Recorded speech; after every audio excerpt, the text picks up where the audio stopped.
Quick note before I talk to Rasa about the DraftKings lineups this weekend. At the moment we finished recording, Mark Andrews was ruled out for the very first game for the Ravens hosting the Texans. So all the Mark Andrews talk, it's very brief, mind you, but he's not playing. So you can play Isaiah Likely. All right, let's go. Mayo Experience. Mayo Experience. Mayo Experience. Mayo Experience. Experience. Welcome to the Pat Mayo Experience, the final DraftKings pick show for probably till Super Bowl, because we're not doing one for the 2-game slate next week, and we're definitely not doing one for the Pro Bowl. Tambo has the week off. He'll be rejoining me, likely for Super Bowl, and obviously for golf every single week. But now, to break this all down, to make our lineups, to talk it through, Ben Rasa of Stokastic. What is happening, my man? What's going on? Yeah, we're getting down there now. I know golf intersects. I'm still kind of in football mode, so I'm excited. A little 4-game action. I like the way they structured it. I'm pretty excited for the slate, to be honest. Okay, why are you? Is it because there's no value? Yeah, I like. So last week, I mean, first of all, it was like the Bills were on like 8 different slates because they kept canceling the game, and there was just so many value plays. It just felt weird. This is like, you got to make a stand. I know we're going to get into some of these wacky lineups. I like building like this, where you do some like weird, uncorrelated stuff. I think it's tougher to build, but better to build. And probably will lead you to the top if you actually get it right. That's what I mean. Like, if you get your stand right, it's going to be a big leverage point. Now, that could be a little difficult, no doubt about it. But these are interesting games. I like them, though. All right, so I just want to let people know to smash the like to the episode, and sub to Mayo Media Network, obviously. But Tambo is potentially giving away 5% of his winnings at King of the Desert during Super Bowl week. He still has to qualify this week through round 1. So far, so good. And if he comes inside the top 3 of the 15-man tournament at the Super Bowl, he'll be giving away 5% of those winnings. It's $500K for first place, so he might be giving 5 separate people $5,000, and you can get a ballot into the draw from this show and the Pat Mayo Experience by subscribing to the free newsletter down in the description. Mayo Media Network, Substack, boom. That stuff is really easy. You'll get 1 ballot in the draw. To get more ballots in the draw, subscribe to the Pat Mayo Experience audio podcast on Apple Podcast. Set auto downloads on, and then review it 5 stars. That's a ballot. Do the exact same thing on Spotify. That's another ballot. So you might as well, listen, that total process might take, 74 seconds. So 74 seconds could be $5,000. So I'd recommend that you do that. And if you're watching the video version of this episode, there is a bonus hour on the back end of this show on the audio version just to get you over there. All right, on Apple, on Spotify, or wherever you download your podcast, an extra hour of me, Brian, and Pete Overzet for my appearance on LOLZ on Thursday. So please go check that out. Here's the Run the Sims optimal right now, Ben. It is Lamar Jackson at quarterback. I hear he's okay.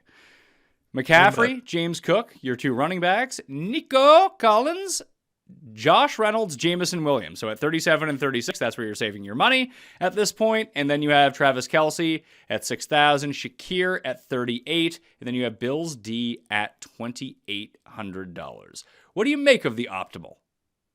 So I get what it's doing, no doubt about it. Again, you're starved for value. Your value is going to come from wide receiver. I thought the most interesting part of it is Lamar naked. We know he can, we know he can run.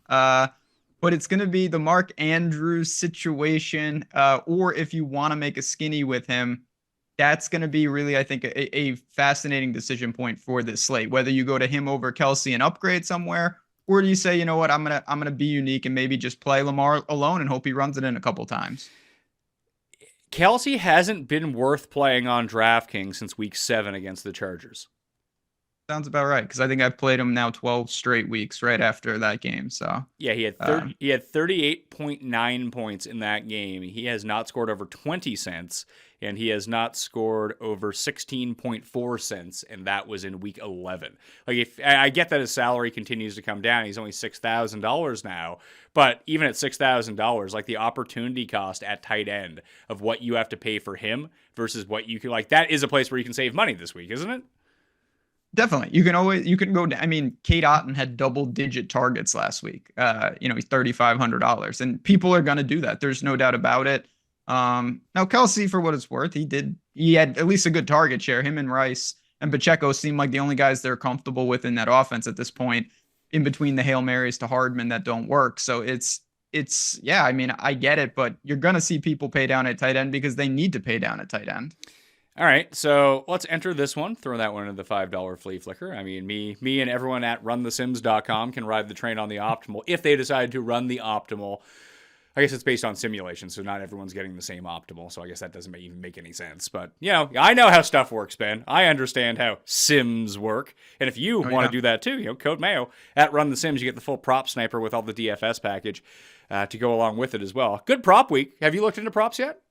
A little bit. It is a good prop week, again, because I think it's the same concept as the DFS in the sense you've got a lot of marquee players. There's a lot of distribution of if you have insight into some of these running backs, Pacheco comes to mind. Then you've got Gus Bus, Montgomery. If you think those guys really get the carries, I think it changes the entire offense. If you don't, then you got some easy looks at potentially some of these other skill position players. Yeah, I know Pizzola brought it up on the Best Bet show because he likes Rashad White under rushing attempts in that game. I think it's 15.5, maybe 16.5. It's gone up because people do like the over. But when we kind of talked it through, you can basically, it was all because he thinks that Detroit wins the game. So if Detroit is leading most of the game, then Rashad White is inevitably not going to get there on rushing attempts. That you could correlate those two together just for better odds. If you're basically writing a program, if this happens, this happens. If Rashad White goes under rushing attempts, Detroit wins. The only scenario where that probably doesn't happen is if he gets hurt in the game. Yeah, I mean, that's kind of that. I always call that the showdown mentality. When I play showdown, I try to say okay, what's going to happen in the game, and if that happens score wise, what does that look like? Because it's true. I mean, it's not perfect 1-to-1, but there are several players where it's just okay, if he gets phased out of the game, realistically, it's because their team is getting killed or winning. And I think you can do that. White is one of those guys that I think is kind of actionable in that regard. What do you think happens with Mark Andrews? You brought up his name. Does he play? It looks like he's playing. It seems so. Me just pretending that I'm a doctor, I didn't think he was going to be even remotely able to go, but it seems like not only he's going to play, he might be just good to go. So, I mean, let's bring up the slate again. What does that do for the tight ends then? Because if Andrews wasn't there, likely it would be an awesome play at $4,700 bucks. Do you can you even touch these guys? Do they split shares? Does likely just go back to the role that he had in week 4 when he was basically doing nothing and it was all Andrews at all times? Do you want to attack this situation because there's unknowns to it, or is this a stay away because there are so many unknowns? Yeah, I mean, certainly, I think the real answer is a little of both. I'm probably if we get word that Andrews, of course, plays, that'll be a prerequisite. I'm gonna take some shots. I think the biggest problem for him is it's not a barren. Dalton Kincaid is of course playable. Kittle is obviously playable, and then you've got 2 above him, and then the pay down option. So it's not just oh, well, Andrews is gonna play and he's a good price point, I'll just throw him in there. You're gonna have to perform. There are other tight ends on this slate that I think make a lot of sense. So for that reason, I'm not super keen on it, but I will definitely have some Lamar skinny with Andrews if he's good to go. If you had to go to the best points per dollar plays on this slate, who do you think you would point to? And do you think they're the cheap guys or the expensive guys? So normally I would say they're the cheap guys just because that's just kind of tends how that work. And that may be the case, with a Reynolds or a Kate Otten. But honestly, St. Brown and McCaffrey, even I know it's more of a raw points than a points per dollar, but their price points are very, very reasonable. And I find it hard to not want to get at least one of them in the large majority of my lineups. It's strange, and maybe because it's a condensed slate, although you'd think that would make them more expensive, not less expensive than they normally are, but they are less expensive than they normally are. That's what I mean. Yeah, and it's the depth of the field that's causing problems, not the price points. It's $8,800 McCaffrey's easy to click in. It's just oh, I also want Lamar and I want those good receivers and I'd like a good tight end. You run out of money quickly.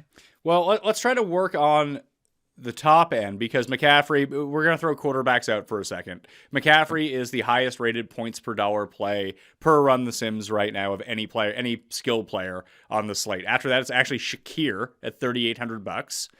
Then it is Nico Collins, St. Brown, Rashee Rice, James Cook, Travis Kelce. Then we're into your Jameson Williams, Kittle, Pacheco, and there's Reynolds. So Reynolds at 37. So cheap guys if we do this. Jameson Williams, Shakir, and Reynolds, the three that appeared in the optimal. So that's not shocking that Run the Sims likes those guys. Those guys appear in the optimal. After that, you mentioned Otten at $3,500.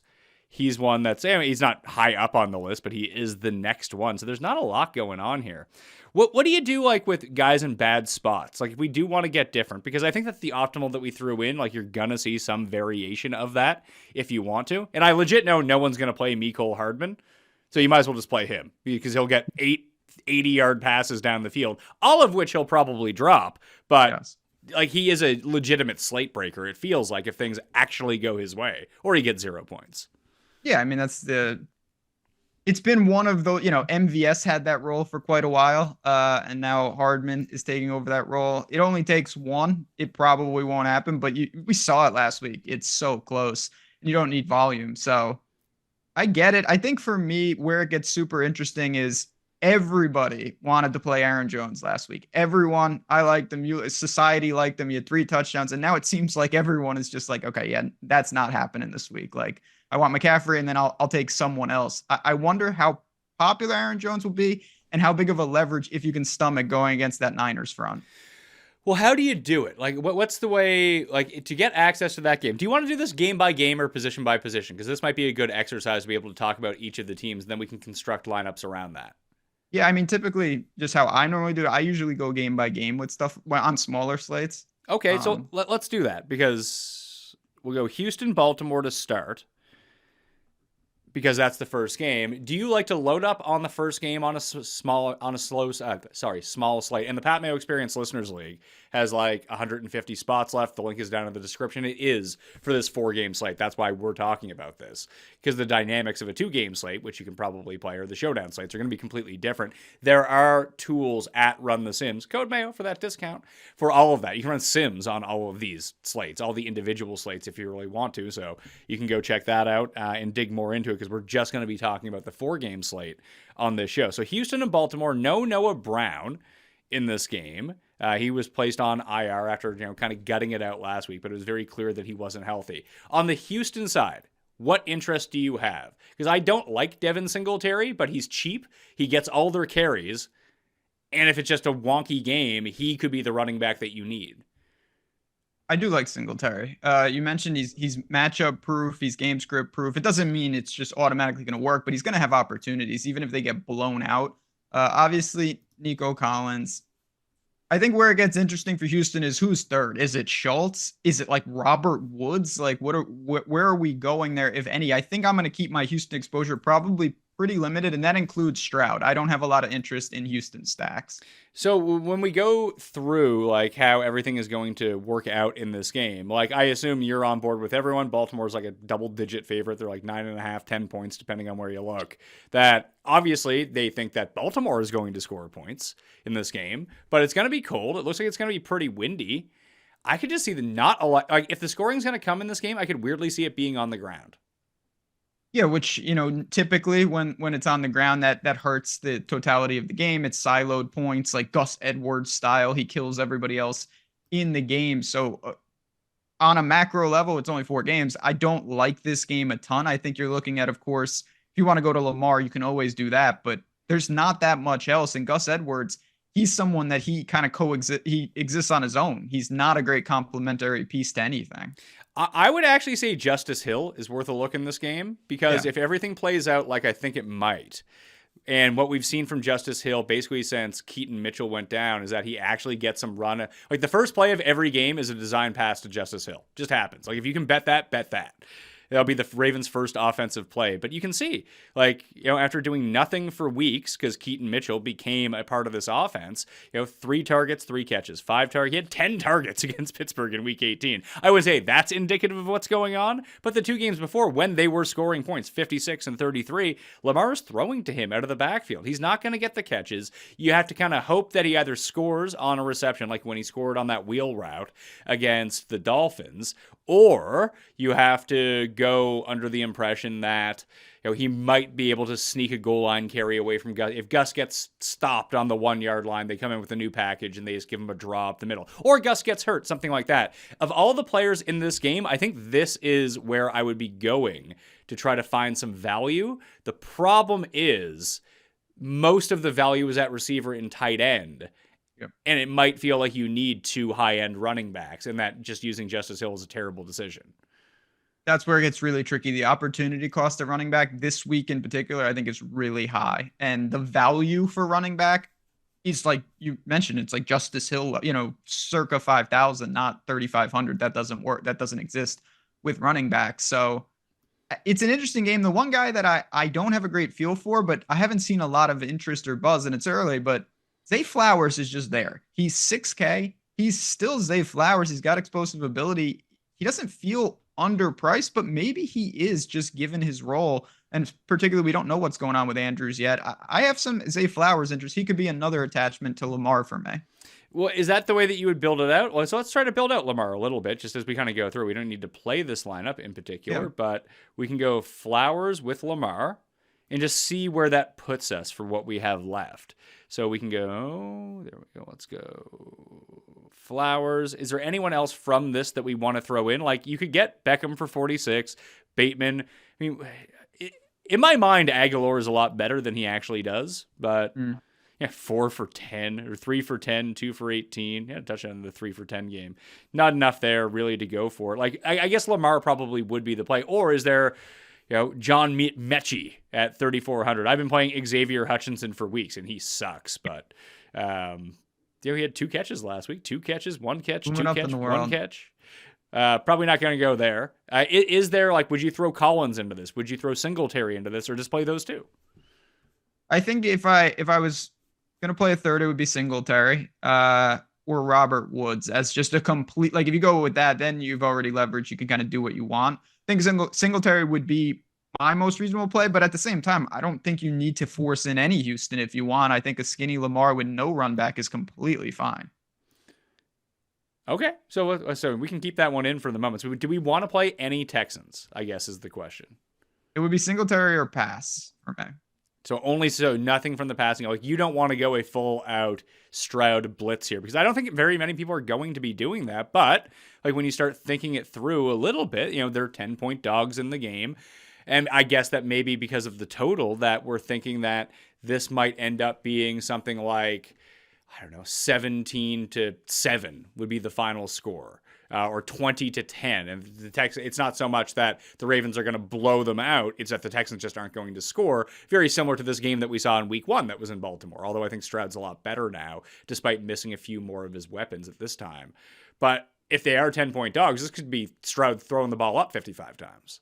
It could be. It could be that type of volume game. I tend to think it won't be. He obviously doesn't have much rushing, and the quarterback slate is fascinating. You've got pay down options that I like, and you've got Lamar and Allen up top. So it makes it tough for me to get to Stroud.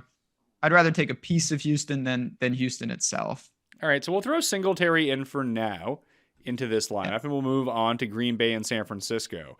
How is it that you want to play this game? Is it the Purdy side? Because Purdy was the best points per dollar value of any player on the slate. Do you overload San Francisco and don't take McCaffrey? That's definitely an option. There's no doubt about it. I don't think a lot of people want to do that just with the slate, and they've got San Francisco is like so easy and difficult simultaneously, because it's just like Kittle, Ayuk, Debo, McCaffrey. You want combinations of them. You can stack them up. And I do think it's kind of interesting if maybe, Debo can get the carries at times. Maybe Purdy throws for that type of look with a QB +2, or even if you go crazy hyper aggressive QB +3, no McCaffrey. That's an interesting build. San Francisco, like many people, I expect them to be quite ready for this game. So I put in Purdy, Debo, and Ayuk with. Do we want to throw Kittle in? Do we want to throw anyone else, or just do that for San Francisco? I think that's the most standard. The problem for San Francisco that I see is there is no value whatsoever. Like, you have all the weapons. You're not playing like Jennings or Mason or whoever else is on that team. It's the big 4, and that's it. Well, but if we did, okay, so let's go to Green Bay because Green Bay can present a ton of value for us to get all these Yes. guys in if we want to. So Musgrave and Kraft, I know it was Musgrave last week, but when you kind of actually take a look at their splits, Tucker Kraft did have a end zone target. He was playing early in that game, only had 3 targets for 15 yards. Musgrave was used to stretch the field a little bit more, obviously, but you can look at the 52 yards. That's more. He scores the touchdown, but he still only had 3 targets in that game as well. And I don't know how that's really going to shake out. More people are going to play Musgrave than play Kraft. You could put in Kraft here at $3,100 and be on your way if that's how you want to get some exposure here, or just pick one tight end from the Packers, pick one of the wide receivers, or play Aaron Jones with one of the cheap guys. Definitely can do that. I keep Christian Watson, he talk about gutting it out, and I just I want to do it. It was such a weird game for so many reasons with Reed and Dubes, and I don't know what the hell was going on.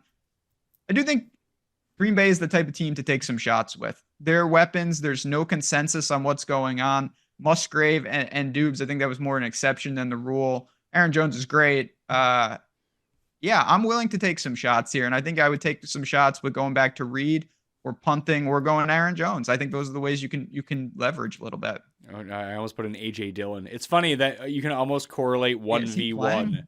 That if you were playing Aaron Jones, you want AJ Dillon to be out because he just will steal the stupidest stuff. And I don't understand what Green Bay does when they put him in the game. Yeah, no, that's I didn't even. So that's a good call to keep an eye on that. I didn't even think. Dillon being out would just make my life a little easier. That's something I don't want to deal with. Because you're right. That's a problem and a headache we don't need. He practiced for the first time on Thursday, so this is the Saturday game, so we should know later today. We're recording this on a Friday morning. Would you play Jones if Dillon plays? I don't know if I would. I think that's just too much touchdown equity. Easy touchdown equity would be gone, potentially. Aaron Jones obviously has some breakaway ability. The problem is you're shutting out one of his key outs. Not fully, but it hurts. I would probably temper my expectations if Dillon's in. So let's just pretend like he's out, and we'll throw in Aaron Jones. That makes it easier. That makes it easier. Just pretend like he doesn't exist. Would you want to play? So we're playing Aaron Jones. Would you want to play the cheap tight end or the cheap receiver in this? I never really go through this because I don't put that much strategy into what I'm up to, and I know that you do. Because part of the Aaron Jones upside are rushing it in from the 3-yard line in this circumstance, but that's also the out for Tucker Kraft in a lot of ways, or Luke Musgrave, that they're just going to get these play action in the red zone that when you get down there, you're kind of splitting the difference between them and not additionally adding, where if you get into the red zone and only play Tucker Kraft or Luke Musgrave, you're like, oh, well, they need to get the ball when we get down here, not Aaron Jones. Would you rather play both of them and hope they could just divvy those up because there's a bunch of them? Or would you rather play a guy who might get a bunch of touches from the 1-yard line or 3-yard line and one guy who might score from the 20? Yeah, I mean, typically, I don't like both of my guys' outs being the same thing like that. You hope that, some of these receivers, you're just they don't, touchdown's a bonus, but if they get peppered with targets, easy, quick receptions, you're talking full point PPR, we know how quickly that can add up. So, I know he had just an insane game, not in a good way, but maybe, what do you think about going right back to Reed? I mean, he was the man before he did just absolutely nothing. I can see it. I mean, because he started doing absolutely nothing. I think that he and Christian Watson are probably the two rolls of the dices that you want to take in. It's probably Watson. He's cheaper. People are just out of love with him at this point. So why not? Although I think if I was playing Watson, I want to play him with Jordan Love. Yeah, I mean, he's more of obviously he's got the size, little home run. To me, Reed is the best Packer who is not completely dead if he doesn't score. He can get a lot of work. I know it doesn't seem like that off last week. And of course, his ownership, if he had the Dubes game, we would be talking about maybe the highest owned player on the slate. If that was Reed last week. Yeah, and maybe that was just a matchup they saw with Romeo Doubs. That they were just let's go. I mean, the matchup was they're not covering anyone. Yeah, I mean, that's to go back to Musgrave. It's oh, what was his touchdown? Oh, yeah, it was the play where they had to – I've never seen announcers the ball was in the air, and they're just like, when he eventually catches this, that's going to be a touchdown because he was so far in the clear. It was just inevitable. I don't know what that was. So yeah, Musgrave, I could have scored from that situation. Okay, Cust. Come on now. What kind of defense is that? That I don't know, but yeah, when I hear these things, when people say these things, because Cuss says them all the time, I can do this, well. I can do that. He's basically George Michael in Arrested Development. When you throw the keys at him, he just kind of like turns his back like this. Yeah, I mean, catching the ball could have been a problem, but if you just told me just to run about 15 yards and I have a 50-yard lead, even I could hop into the end zone. Yeah, it's got to catch the ball at that point. Yeah, What's that your could be a favorite of problem. these games, do you think, to target? Is it this one or is it the Tampa Bay Detroit game? I think it's the Tampa-Detroit game, just because I'd be stunned. I mean, never say never, but I think there's real equity where Green Bay just can't do anything. I'd say it's unlikely, but it's possible. I'd be stunned if Tampa doesn't have some success against Detroit's secondary. I would actually go the other way on that. Really? I could see, because everyone's just blowing the Bucks right now, that I could see them just laying an egg here. I mean, they could barely score on Carolina 2 weeks ago. That is true. Carolina is my team. Scrappy. Oh yeah, they're great.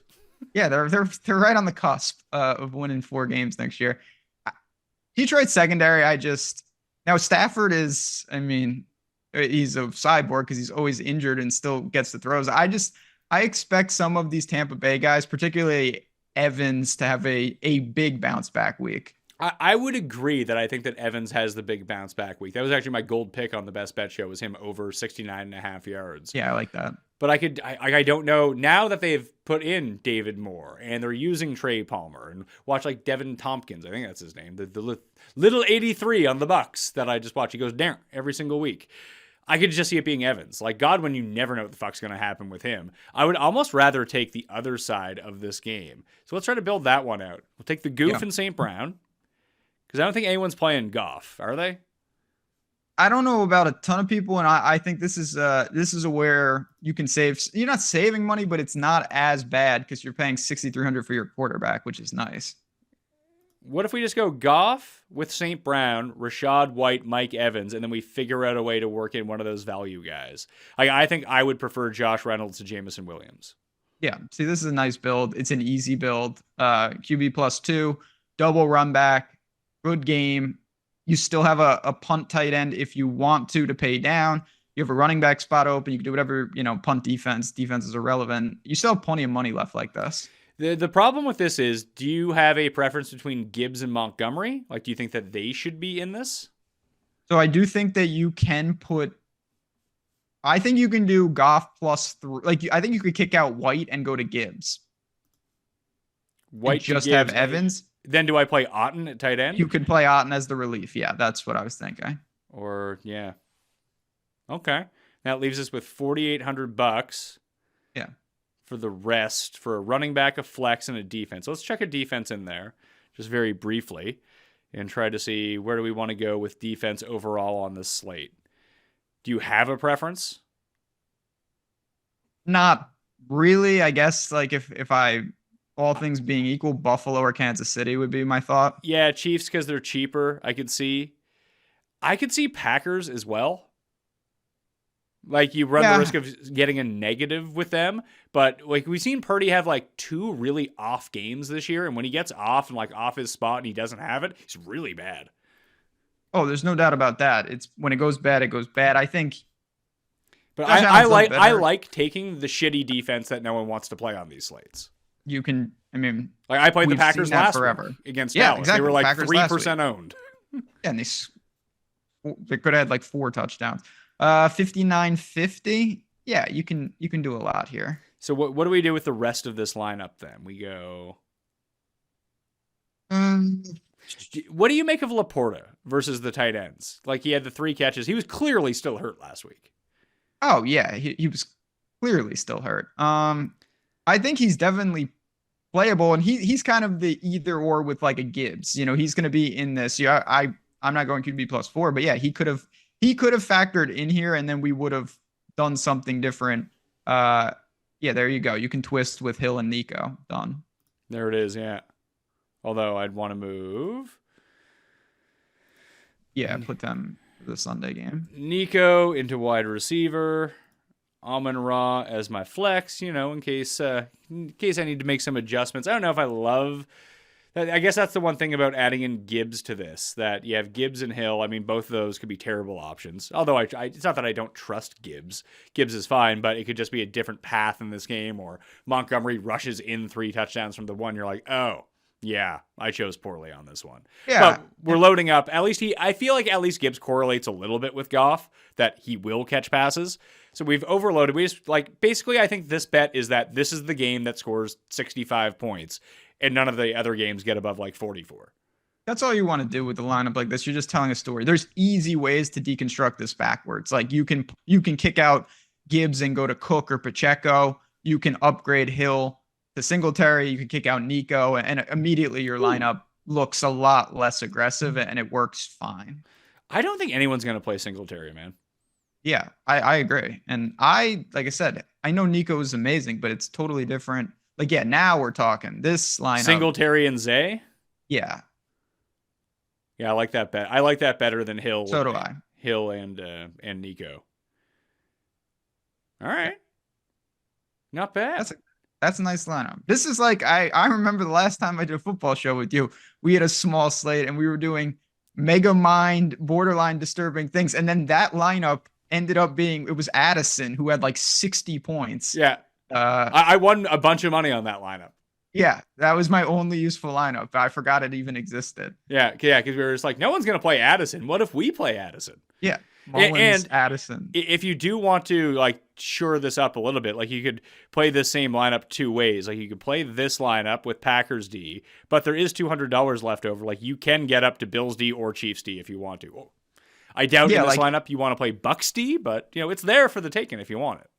You can get real dangerous there. For me too, if you're I don't know about the Gibbs, you can go Pacheco Chiefs D, and it's a nice little, just a little different build. Yeah, you could go Pacheco Chiefs D. You could also go Aaron Jones, just Aaron Gibbs into Aaron Jones. We have no Niners and no Packers in this lineup. No, and that's again, if you're going to play the Packers defense, you want to give them some opportunity there, and if you don't, you can kick them out no problem and go get one of those others. That's why I like lineups like this. You can make 5-10 lineups off this lineup, just a couple 2v2 3v3s. Yeah, the other thing that you could do is take Otton out, just roll with Evans from the Buck side and go to Kraft or Knox or Brevin Jordan, whoever it might be that you want from either. I would probably go with Kraft, I'd probably go with Kraft just to get some exposure to that game. Then you can upgrade the Packers D. You could switch Gibbs into Pacheco, like you said, or even James Cook. I really like James Cook. I would. James Cook. Can we do that? We saw. I like this one, so I'm going to play it. And then we'll go to the re-import that one.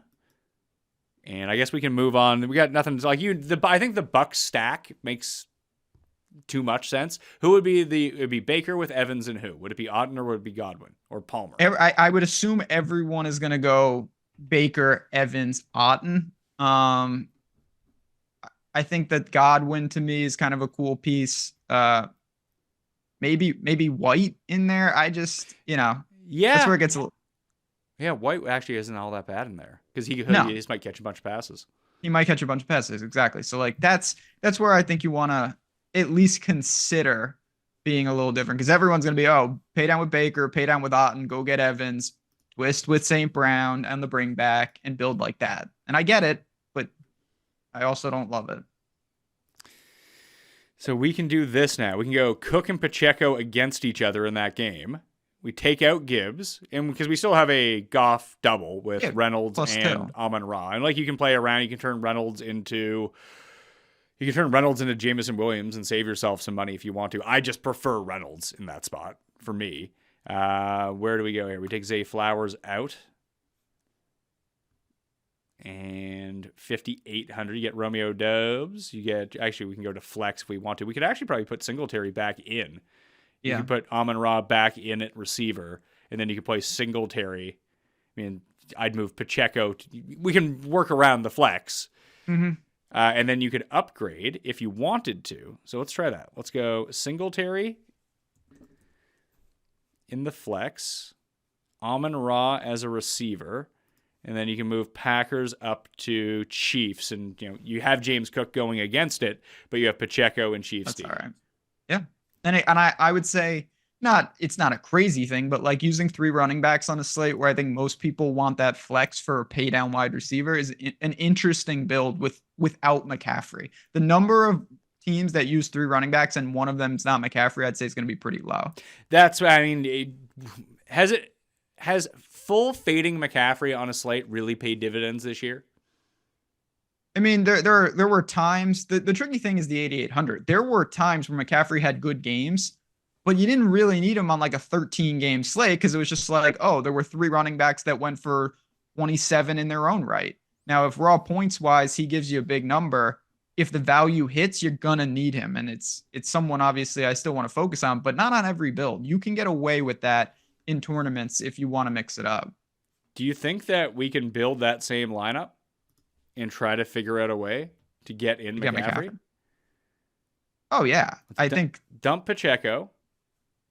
Yeah, go get McCaffrey. I'm gonna click off. I mean, the easiest way would be Godwin to run back if you want to start there, I think. But Godwin instead of Evans? Yeah. Let's see. Godwin. 63. Now we still need $1,500.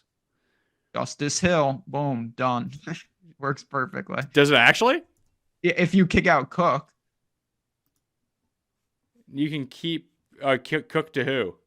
Oh, I see. Wait. And yeah, you play.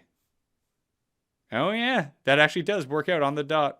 Yeah. I mean, again, you're drawing to Justice Hill's got to do some things. You can start to save some money too. This is where, not to get real crazy, but like, would it make more instead of playing Justice Hill in that lineup? Because I just moved. Instead of using Justice Hill, could you use? I mean, you could use anyone that you wanted, I suppose. Is there a Packer at that price range? Go Christian Watson. Then you save some more money. Then you can like upgrade somewhere again if you wanted to. Bump your defense if you want. Yeah, you could get up to. Let's see here. And you probably don't want Lions D. We're not playing any Ravens in this lineup. What if you like Texans D or Packers D, lower owned? I'd say Texans D. Because of the price, right? Yeah. So we could do that. We could just play Texans D or keep it with, I guess we're not playing Pacheco or any Bills at this point now because we took James Cook out. So we just throw in Chiefs D, and then at tight end we have $600. We could get up to Musgrave if we wanted to in this lineup, or we could actually not. We don't have to play Singletary anymore. We can actually get back up to James Cook. There you go. So Goff, McCaffrey, Cook, St. Brown, Godwin, Reynolds, Otton, Watson, Chiefs D. And then the only other, again, you can do this forever. I'd say this is unlikely, but if you're willing to play Goff +2 without St. Brown, like if you go get Laporta instead, that would change the whole build.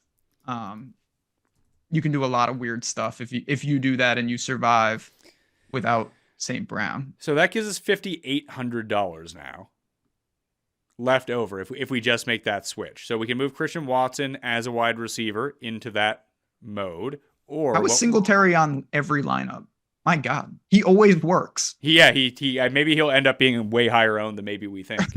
But you could upgrade to Romeo Doubs if you wanted to, or in this build, because you have McCaffrey, you have no other Packers, you could play Aaron Jones.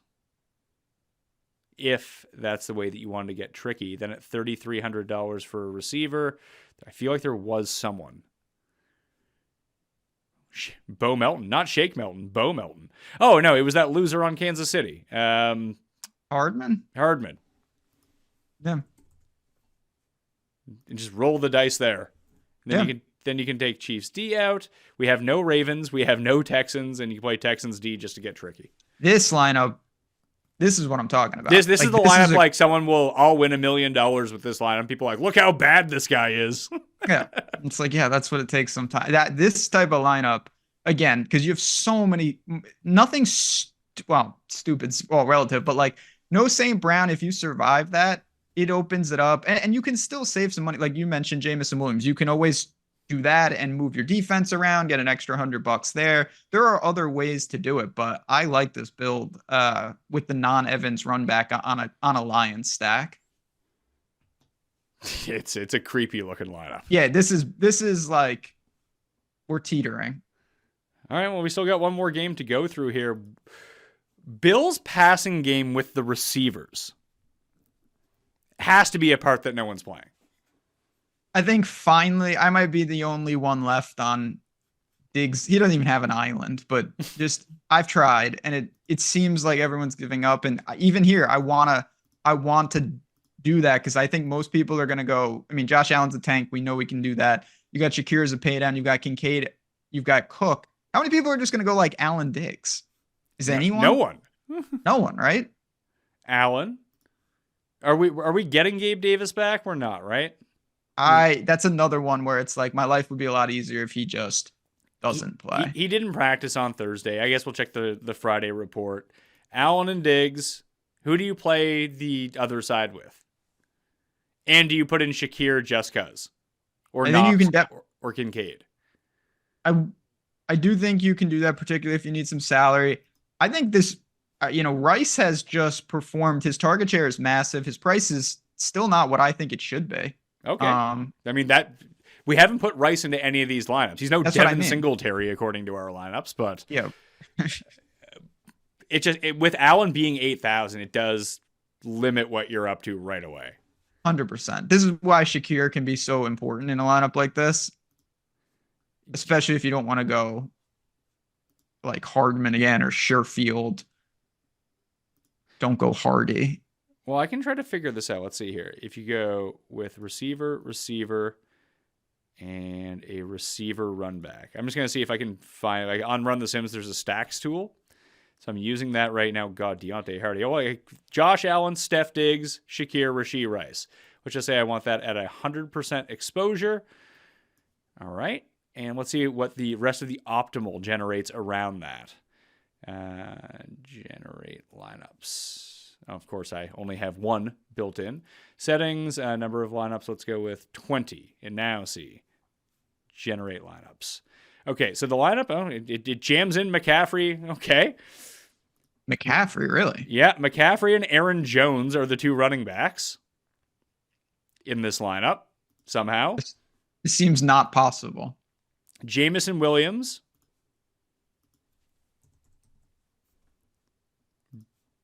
Brevin Jordan. Oh, here we go. Let's see. Diggs. Who am I missing here? Jamison Williams. Oh, no, I need a flex and a defense. So it is... Shakir? Oh, yeah, I don't have Shakir in yet, do I? Yeah, that's what I figured. And then you punt defense. Shakir, punt defense. Yep. All right, so let's use this for the moment. I guess you could still have technically Packers D in this if you really wanted to. And I like Packers D more than I like Bucks D, strangely enough. Just because I think that the Niners are going to throw. I could see a game where if it's effective for Detroit early, they will run the ball 45 times. Yeah, I could see that. I mean, that's where Montgomery becomes dangerous. So the other, that's the highest projected one. Probably because it has Jones and McCaffrey and all the punts are essentially equal. But other than that, you could go like McCaffrey with Singletary to save money. That gets you to Cade Otton in the flex instead of Brevin Jordan. It's basically the same lineup. You could go McCaffrey with Rashad White, and then you have Kraft and Otton as your two flex plays in that spot with moving Rashee Rice. That one doesn't have Jamison Williams in it. It drops Jamison Williams. So you're getting just basically a smorgasbord of all the crappy guys. You could do one with Singletary and John Mechie with Tucker Kraft, but it usually kind of comes out to Tucker Kraft every single time. This one's actually kind of interesting. Josh Allen, Shakir, Diggs with Rashee Rice, and then it's Singletary and Aaron Jones with Mark Andrews as the tight end and Niners D. Yeah, so you sacrifice McCaffrey there, but you're able to boost Brevin Jordan and your defense. Yeah. Yep.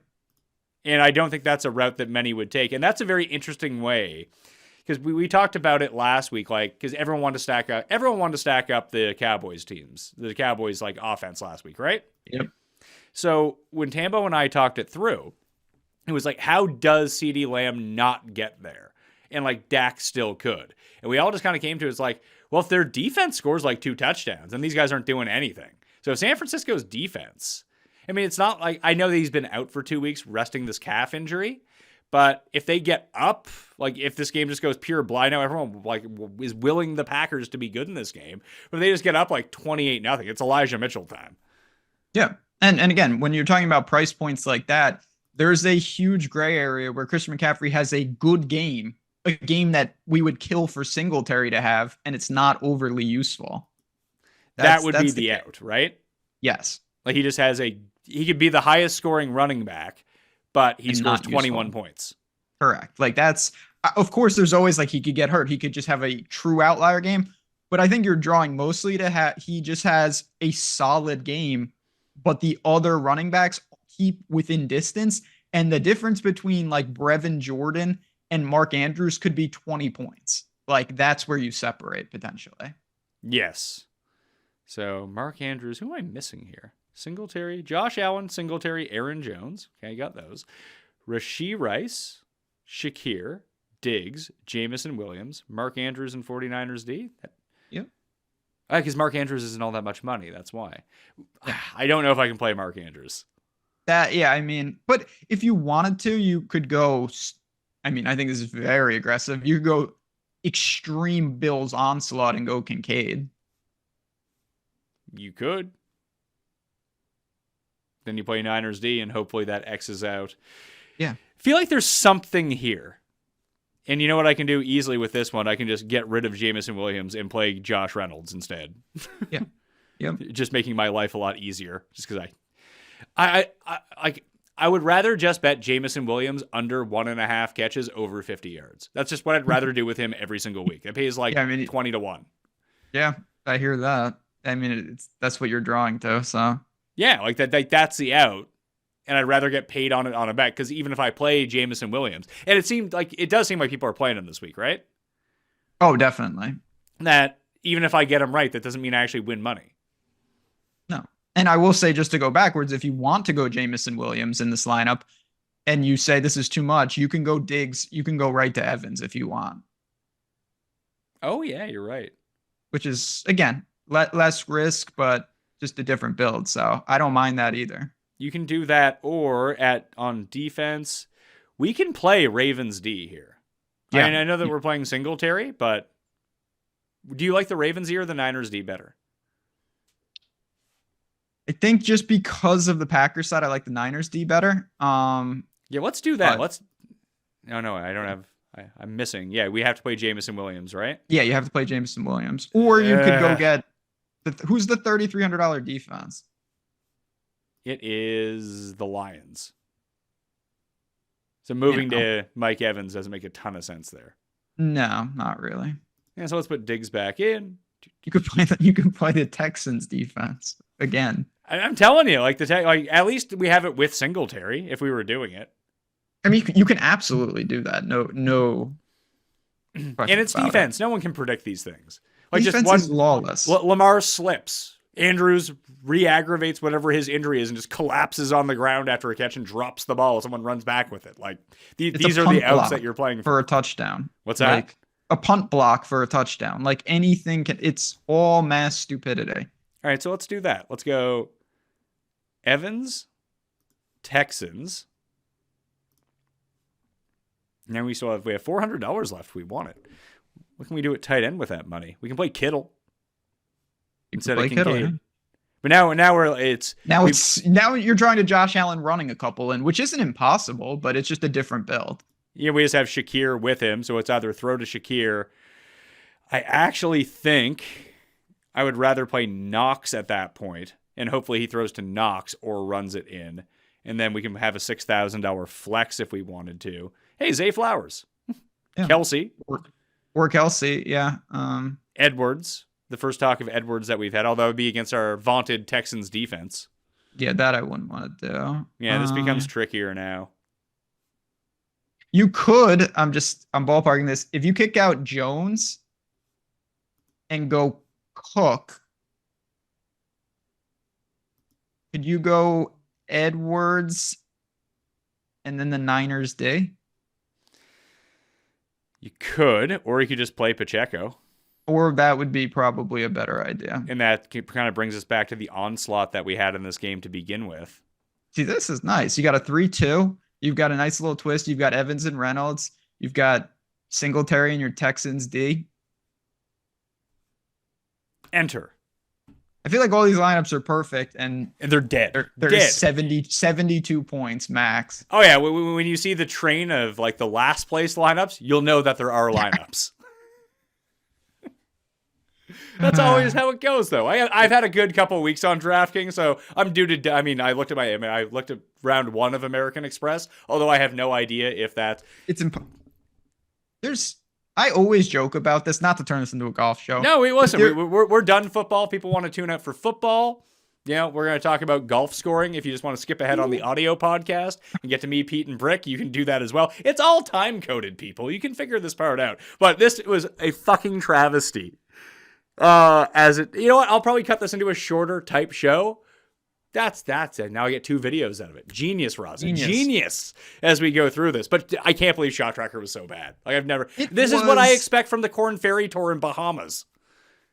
At one point, Grayson had back-to-back albatrosses on the same hole in Shot Tracker. He made an albatross on the 5th, and then he played the 5th again and did it again.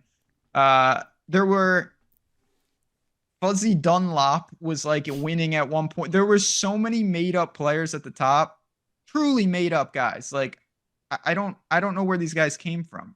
Were these real players? They were. One of the guys, Jimmy Stanger. Who the hell's Jimmy Stanger? No, I thought his name was is his name Stanger? I thought it was Stranger. I was about to make like Stranger jokes about him. Maybe it is. I know he went to Virginia because I had to look at this yesterday. Rico Huey, Uncle Rico. Is it Huey or Huey? Which I would much prefer Huey. These guys, and then Norin, who's just there. Norin might as well be like a Euro creative player. Yeah, it's just Bjork was up there too. I saw that. I saw Bjork up there. I tried to play Semi Kawa. Did not work. No. Who did I not play work. that sucked? I bet Wyndham Clark and he was bad. Who'd you use in one and done? I have 2. I use Burns and I use Bhatia. I'm in 1 week, but I am in first in your one and done. Yeah, I had Keegan. You had Grayson? Yeah. I was the one person who had Grayson. I had Keegan outright. It's just how many people are tied for first? Like what? It's a lot. What are you currently winning? Because you'd win 80K if it was just you, but now it's split between everyone who had Ann and everyone who had Keegan Bradley. What's the number? I think it was like around $2,000. I want to say. Okay, so like everyone had those 2 guys. Yeah, I think so. Interesting. All right. Yeah. Literally 0 people had Grayson. Obviously, you guys have at Stochastic. You guys have like a golf projection product, right? Absolutely. Yep. Do you guys pull in like strokes gain data and all that stuff, like Pay the Tour? The Tour has fucked up the data the past 2 weeks. So I was going to ask you about this. I've noticed that. I've noticed some like weird. I'm like crafting my little jackass tweets, and I'm like, did this guy gain 8 strokes putting, or am I just like making that up? And I've noticed a little of that. Yeah, so I was on. Apparently, it's fixed now because we pulled in at Fantasy National, fantasynational.com/Mayo. As always, the walkthrough goes with it. Oh, Mike redesigned this. Can I show you this? Please. Mike has done a redesign, and I believe I don't know if it's gonna be live this week or next week. You can see. Oh, look at those brand new icons here. But he added this in like last second. There's more to go along with it. So you have this view, and you can also just like quickly go into card mode if you really need to know what these people look like. But because it has pictures, it takes longer to load. And everyone knows that I just like to kind of mess around with what's going on. Of course, Mike's probably working on it right now as I go through. You're just breaking it. So you can look at it in this view as well, and then it will like load in the tournament results, recent results, and then show a bar graph of all of these things. Nice. So I thought it was a pretty cool view because some people like to look at it this way instead. I mean, yeah, you can see you can go to tournament, or you can go to Like their core, basically, if you click on this, it goes to tournament history, or you click on it, goes to recent results. And for this bar graph, like this is past 24 rounds, but you can go like click on opportunities gained instead. And you can see how they like trend in that area as well over time. Sick. So yeah, it's a cool mode. Moose really likes that mode. I still like the spreadsheet mode because I'm a loser like that who likes to see what the actual numbers are. But there's a cool feature that we put in right now. So don't steal this in the next 3 days, please. Spike percentage. So I want to go past 50 rounds. And this is something I was thinking about for particularly DraftKings scoring, but maybe head-to-heads or showdown, something like this. It'd be the equivalent of like 90th percentile outcome, like when you're running projections anyway. Yeah. But spike percentage, you can set it to how many strokes per round you actually want to see. So I have like everything baked in right now of my American Express model. Let's just go to like regular strokes gained. That'll make everything easy when we load that in. And now it keeps up like whatever your mixed condition model rank is at all times. It keeps in whatever your current model rank is at all times of the stuff that you're looking at. So you can sort them both if you want to and make it really easy to add. But spike percentage, because I just want to look at putting. Like who are the guys over the past 50 rounds? How many times do they gain over 2 strokes putting per round over the past 50 rounds? Scheffler, 2%. So that's fun. And the leaders are 33. I guess he only has 6 rounds. Taylor Montgomery. Wilson Furr. Wilson Sure. Furr. Isn't he up there this week? Probably. He is. He's Probably. -6 through 18 holes. No problem. Taylor Montgomery gains over 2 strokes putting per round 30% of the time. Yeah, the cool thing about something like this is, you're going to get the Taylor Montgomerys because he's an amazing putter, but you'll find a couple guys who that suck. Aren't the best putter. But Min when Woo. they get hot, Minwoo, crazy hot. 20%. Yeah. That's super actionable. Oh, your boy, Toasty. your favorite Finn. Oh, Wacky Valimaki? Yeah, he's not playing well. It would be funny to put this in. So you can, I just want to try this out because I'm still kind of like beta testing it to make sure that everything works and doesn't work because it's not completely cleaned up yet. So maybe I shouldn't be just showing this on a show as we go through. It's all deadly. I'll go to strokes game putting and I'm going to add that from this. I want to see if that takes now. Nah, it doesn't. I'll talk to Moose about that because I want just the spike percentage in there. So if I can get spike percentage, but you can see like instead of having to name everything, it just shows you all your conditions now. If you want I to like go through it. But yeah, in terms of the spike, it'd be interesting to see spike percentage versus like actual strokes gained over that time. Because I think that you're right. That's the key. Who is a known shitty putter from this group? Oh, Pearson Cootie. There it Matt is. Wallace. Is Matt Wallace bad? I don't know. Never makes a putt. He hasn't made a putt when I've used him in the last 3 days. Well, Matt Wallace is at 18% on this list, so he's like top 15. He's the same as Eric Cole, Hadwin, and all those guys. And I wonder if we just go to total or average, and we look up Wallace. And he's a slightly above average putter. Typical. Yeah, that's how it works. Anyway, I thought that was it's one of the things that I've really wanted to work on recently. And that's one of the tools that I think will come in handy. And being able to do that live, but that becomes the hard part. Like we've been trying to do all this live stuff for a while, but harkening back to like the Shotlink data, like when you get the wrong Shotlink data from the source that you're legitimately paying into the 6 figures for in order to have on your site, and it's wrong. I get like if I was using a product and the stats were wrong, I'd be mad at the people like me who like help run the site. But there's nothing we can do. Moose had to go. They told us to go scrape data to get the right data, which we had to do. Yeah, that's suspicious. Like, what are we doing here? Yeah, what are we doing? Yeah, that's a. So with like almost to go back to the leaderboard, it might not be the PGA's fault that this is happening. Somebody's fault. It's somebody's fault, but it might not be the person that you think that it is. Like the PGA isn't in charge of this. Shotlink is in charge of it. It seems like Shotlink's having problems right now. It's a tough scene. This is where live comes into play. All that live money. This is one of the things that if you're going to sell your soul to live and get them and put Yasser on the board, make him the chairman of the board with a new merge tour, whatever it is, some of that money needs to be allocated to stuff that, and I get why we can't see every shot and we don't get shot tracker at every course because it's too expensive. But now you have a guy who's just like writing checks. Yeah. At least put some of that money to this.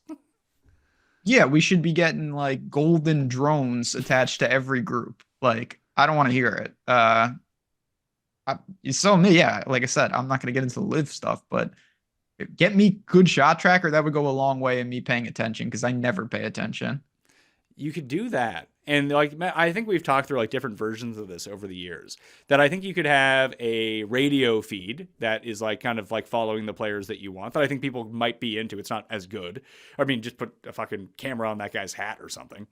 Yeah. Well, he's doing the broadcast, then you're good to go. Then you can watch it. Or it would take more course scouting. Because I know a couple of people who like go and work for Shotlink and go do all this stuff. And they're like, yeah, you know, sometimes the facilities don't have like the right power grid for us to go to, or like Wi-Fi in the area because it's so remote is so bad that like stuff doesn't correlate. Like it needs to be a certain speed for us to upload at a certain speed. Like just little things that you would never think about from any of that. But if you could set up like poles on the course, like there's trees on the course anyway, but set up like skinny poles with either drones or some sort of like fisheye camera, like for certain segments all the way down. Like if you had one on the 100 yards down on the right-hand side, and then another 100 yards down on the left-hand side, or attach them to trees or whatever, and you had like 3 of these cheap cameras up the fairway, well, then you could almost like comp together a live shot and then just have a bird's eye view of the green and like kind of the surrounding areas. It doesn't need commentary. It doesn't even fucking need sound. Just I can click on it. Hey, what's going on the 13th green? Boom. There's my guys. What's going on? I like squint a little bit and I can see it. That would be, yeah, I mean, it doesn't seem, I don't know what I'm talking about, but it doesn't seem that complicated. That seems complicated to set up because you would need to scout all the courses. But that's like the rinky-dink, cheapest possible version of what you can do. Although, if you had bad Wi-Fi at the course, then none of that would work. If they can figure it out. I'm team figure it out. Yeah, I mean, I guess some of these places are a little like remote, I guess you could say. I never think about stuff like that, to be honest. But shot tracker is rough right now. You can't even sweat this tournament. This is an unsweatable tournament. Well, as I was telling you, and I think you noticed it too. I was talking to someone else, and they noticed the same thing. Like numbers, like content-wise, like it was hard to fill. The Listeners League is never hard to fill. It was hard to fill this week. Numbers for the shows, like downloads, views, they were just down versus last week. And we won money last week. Usually that means a big boost. Like, hey, Pat won money. Like, let me tune in to see if we can ride a heater or something like that. No, people are like, fuck this tournament. It's terrible. Yeah, and then next week's Wednesday, right? But every turn, like that becomes a problem because people don't understand that it starts on a Wednesday. Like, I actively told them, like, make the Listeners League smaller next week because there's going to be 50% of people who don't realize that it starts on Wednesday. No matter how many times that we say the Farmers Insurance Open starts on a Wednesday, people will just inevitably tune out. Now, if I didn't work in content and someone told me that and I was just kind of a fan, I would probably tune it out as well and just kind of forget. But Sentry, Sony, Amex, Farmers should all start those first 4 tournaments of the year. All start on Wednesday. All start on Wednesday. And then we get to Pebble when there's no football. Then we can start it on Thursday. Yeah. Like, why is that so hard? It's not. Yeah, it's true. I mean, on Sundays, I'm just not thinking about golf. Even like I caught the last couple holes just to see my soul ripped out, and that was about it. Like I didn't. It's just hard when football's on. Your guy Griot helped me win 10K or 5K. Well, that's good. That's rarely that doesn't. Rio and helping don't normally go together. I had a pretty good week too, but that's nice. Yeah, I mean, I don't think I've ever won like at that size of a GPP before. So I was like, all right, let's roll. Actually, no, I won the PME Open one time. That had 5. No, that only had like 3,000 people in it. So winning a 6,000 person tournament, it's like, hey, here we go. Yeah, that'll fly. Griot, Bhatia, posted. Ben Ann, all the guys. All the guys who stole my money all those years finally paid me back. Starting to chip away. Here we are. All right, Rasa, thanks for being on, man. Of course, anytime. Mayo experience. Experience.